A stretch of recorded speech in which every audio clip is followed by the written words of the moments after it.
बिस्मिल्लाहिर रहमानिर रहीम नहमदुहु व नसल्ली अला रसूलिहिल करीम अम्मा बाद फ़अऊज़ु बिल्लाहि मिनश शैतानिर रजीम बिस्मिल्लाहिर रहमानिर रहीम यअमुरूना बिल मारूफि व यनहाउना अनिल मुनकर सदक़ल्लाहुल अज़ीम।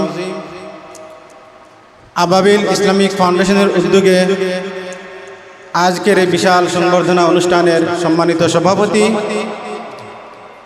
উপস্থিত অত্র এলাকার আমার পিতৃতুল্য মুরব্বিয়ানে কেরাম, সমবয়সী যুবক ভাইরা, পর্দার অন্তরালের আমার সম্মানিতা মা এবং বোনেরা, আসসালামু আলাইকুম ওয়া রাহমাতুল্লাহি ওয়া বারাকাতুহু।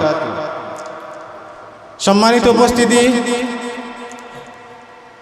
এই আবাবিল ইসলামিক ফাউন্ডেশনের ডাকে যারা সাড়া দিয়েছেন, আপনারা যারা অত্যন্ত কষ্ট করে এখানে উপস্থিত হয়েছেন, তাই আবাবিল ইসলামিক ফাউন্ডেশনের পক্ষ থেকে আপনাদেরকে জানাই আন্তরিক মোবারকবাদ ও অভিনন্দন। সম্মানিত উপস্থিতি, এই আবাবিল ইসলামিক ফাউন্ডেশনের যিনি প্রতিষ্ঠাতা, বিশিষ্ট সমাজসেবক, আমাদের এই জলসি দারুল কোরআন মাদ্রাসার অত্যন্ত সিনিয়র একজন মেধাবী ছাত্র ছিলেন, তরুণের অহংকার, জনাব হাফেজ আক্তার হুসাইন, ফ্রান্স প্রবাসী, তিনি আপনাদের সবার কাছে সালাম দিয়েছেন এবং দোয়া চেয়েছেন। সম্মানিত উপস্থিতি, এই আবাবিল ইসলামিক ফাউন্ডেশন বিগত 4 বছর ধরে এলাকার উন্নয়ন ও সাধারণ মানুষের পাশে দাঁড়িয়ে নিরলসভাবে কাজ করে যাচ্ছে, তা আপনাদের চক্ষুর সামনে বিদ্যমান। আমার আইডি কার্ডের হিসাব অনুযায়ী প্রায় 50-এর কাছাকাছি আমার বয়স, কিন্তু কই, আমি তো জানতামও না, চিন্তামও না জলসির ঈদগাহ জায়গাটি কোথায় বা ঈদগার মাঠটি কোথায়। কিন্তু আমাদের এই প্রতিষ্ঠাতার মাধ্যমে আমাদের এই বিশাল ঈদগার জায়গাটি মাটি দিয়ে ভরাট করে দিয়ে আমরা একটি ঈদগার মাঠ হিসাবে পরিচিতি লাভ করেছি। এখন ছোট্ট একটি বাচ্চা চিনে এবং জানে যে এটা ঈদগার একটি মাঠ। তারপরে আমাদের এই জলসি দারুল কোরআন মাদ্রাসার কি একটি বেহাল অবস্থা ছিল, আপনারা তো সবাই দেখেছেন। পেছন সাইডে দিয়ে কোনো প্লাস্টার ছিলই না, সামন দিয়া যাই ছিল ফেটে জড়ে পড়ে যাচ্ছিল, ইটগুলা ফেটে জড়ে পড়ে যাচ্ছিল। এমন একটি ঝুঁকিপূর্ণ প্রতিষ্ঠান ছিল। আমাদের এই প্রতিষ্ঠাতার মাধ্যমে আমরা আমাদের এই বিশাল মাদ্রাসাটিকে সম্পূর্ণ প্লাস্টার করেছি এবং তার সাথে সাথে রঙের কাজও কমপ্লিট করা হয়েছে। তারপরে বিগত একটি শীতের মৌসুমে আমরা আমাদের আত্মীয় স্বজন হত দরিদ্রের কাছে 100 থেকে 150 কম্বল আমরা বিতরণ করেছি। তারপরে এলাকার তরুণ ও যুবকদের কথা চিন্তা করে আবাবিল ইসলামিক ফাউন্ডেশনের পক্ষ থেকে আমরা 100 থেকে 150 টি-শার্ট তাদেরকে আমরা উপহার দিয়েছি। প্রতিবারের ন্যায় আজকেও আমরা আমাদের এলাকার গণ্যমান্য ব্যক্তিদেরকে ক্রেস কার্ড দিয়ে সংবর্ধনা দিতে যাচ্ছি, আবার কাউকে অর্থ প্রদান করেও সম্মাননা দিতে যাচ্ছি। সম্মানিত উপস্থিতি, এই কথাগুলো বলার আমার উদ্দেশ্য এটা নয় লোক শোনানো বা লোক দেখানোর উদ্দেশ্য নয়। উদ্দেশ্য হলো আমাদের গ্রামে তো আরো অনেক টাকাওয়ালা বা ইসলামী সংগঠন আছে, তারাও যেন এইভাবে এলাকার উন্নয়ন ও সাধারণ মানুষের পাশে দাঁড়িয়ে কাজ করে, এই উদ্দেশ্যে সেই কথাগুলো বলা। প্রিয় উপস্থিতি, এই আবাবিল ইসলামিক ফাউন্ডেশনের পক্ষ থেকে নয়,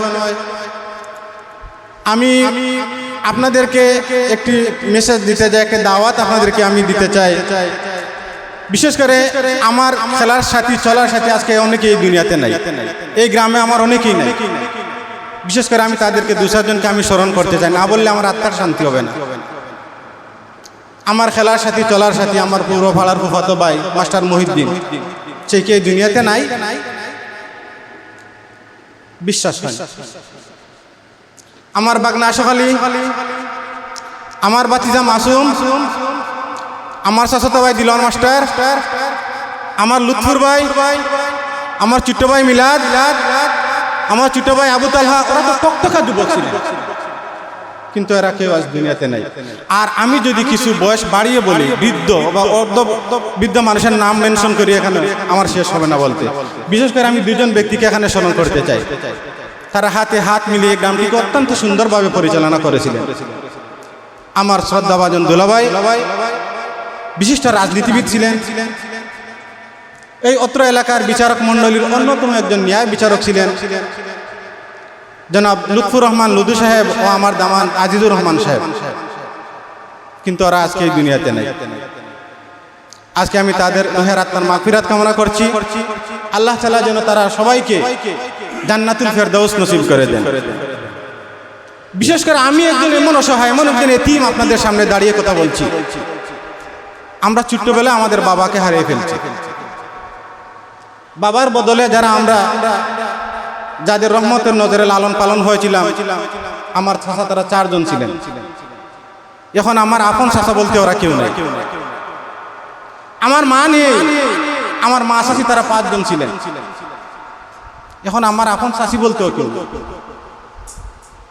আমি আজকে তাদের জন্য এখানে দোয়া করছি, রব্বির হামহুমা কামা রব্বায়ানি সগীরা ওয়া কুর রব্বির হামহুমা কামা রব্বায়ানি সগীরা। সুতরাং আমরা ভালো কাজ করি, ভালো কাজের আদেশ দিই, মন্দ কাজ থেকে নিজেকে বিরত রেখে অন্যকে বিরত রাখার চেষ্টা করি। আমরা যেন আল্লাহ তাআলার সব সময় হুকুম আহকামগুলো মেনে চলি, কারণ কোন সময় জানি কি হয়ে যায়।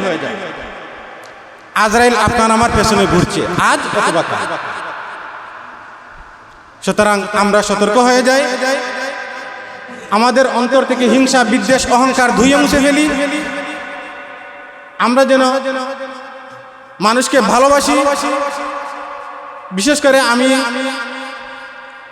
আমার এই আবাবিল ইসলামিক ফাউন্ডেশনের পক্ষ থেকে নয়, আমি আমার ব্যক্তিগত পক্ষ থেকে আপনাদেরকে একটা মেসেজ, একটা দাওয়াত দিতে চাই।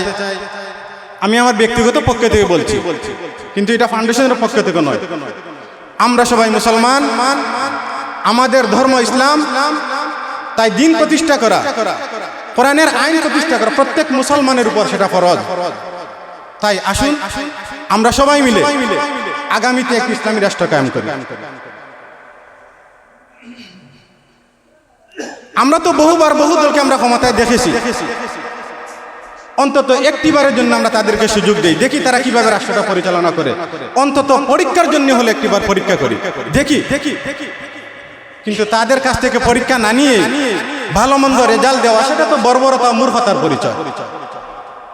আমার প্রাণপ্রিয় সংগঠন শহীদি কাফেলা বাংলাদেশ জামাত ইসলামী এদেশের স্বাধীনতা ও সার্বভৌমত্ব রক্ষার্থে অনেক জীবন দিয়েছে, অনেক রক্ত দিয়েছে।